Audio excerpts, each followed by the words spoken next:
Hello, I'm Severin Suzuki, speaking for ECHO, the Environmental Children's Organization. We're a group of 12 and 13-year-olds trying to make a difference. Vanessa Suddy, Morgan Geisler, Michelle Quigg, and me. We've raised all the money to come here ourselves, to come 5,000 miles to tell you adults you must change your ways. Coming up here today, I have no hidden agenda. I am fighting for my future. Losing my future is not like losing an election or a few points on the stock market. I am here to speak for all generations to come. I am here to speak on behalf of the starving children around the world whose cries go unheard. I am here to speak for the countless animals dying across this planet because they have nowhere left to go. I am afraid to go out in the sun now because of the holes in our ozone. I am afraid to breathe the air because I don't know what chemicals are in it.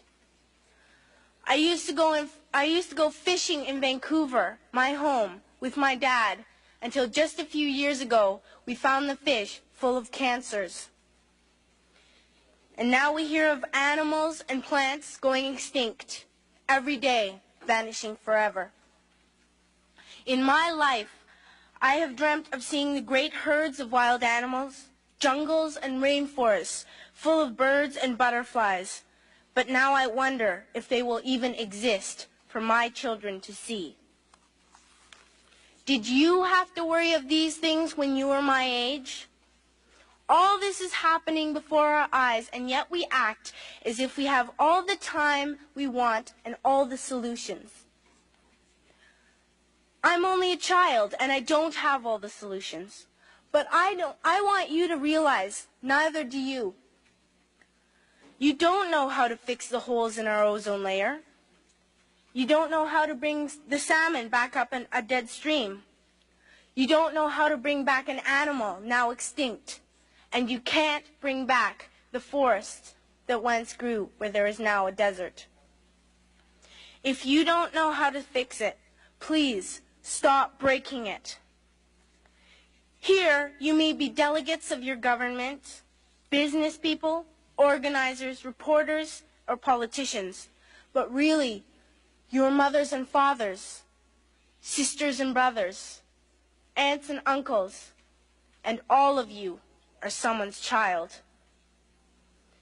I'm only a child, yet I know we are all part of a family.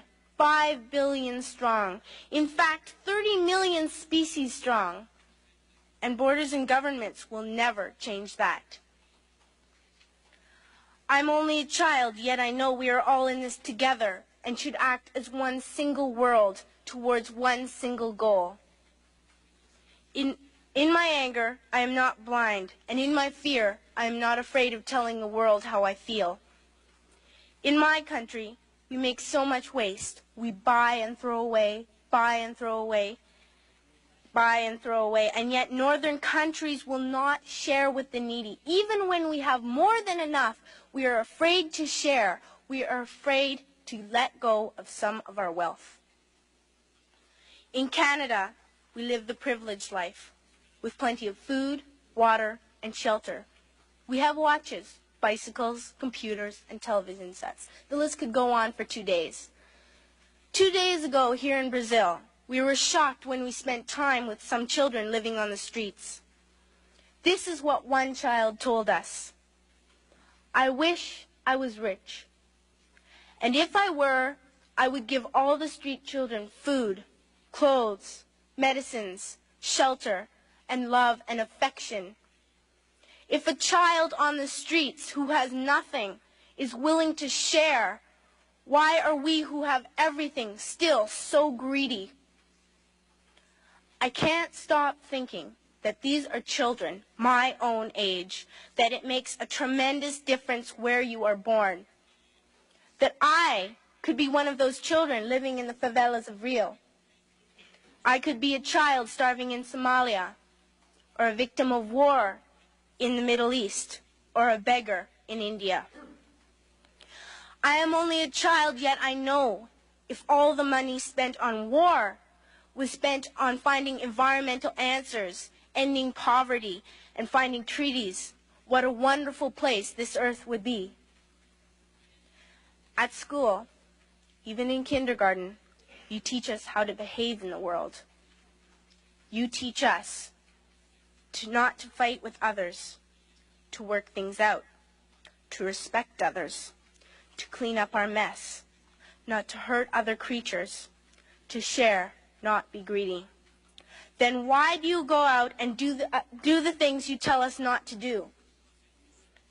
Do not forget why you are attending these conferences, who you're doing this for.